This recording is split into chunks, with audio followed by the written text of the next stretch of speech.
চলতি সপ্তাহের মধ্যে ত্রয়োদশ জাতীয় সংসদ নির্বাচন ও গণভোটের তফসিল ঘোষণা করা হবে বলে জানিয়েছেন নির্বাচন কমিশনার আবুল ফজল মোহাম্মদ সানাউল্লাহ।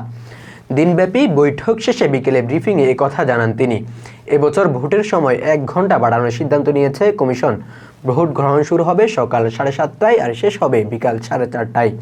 এ সময় নির্বাচন কমিশন আরও জানান, মঙ্গলবার থেকে দেশের বাইরে পোস্টাল ব্যালট পাঠানো শুরু হবে।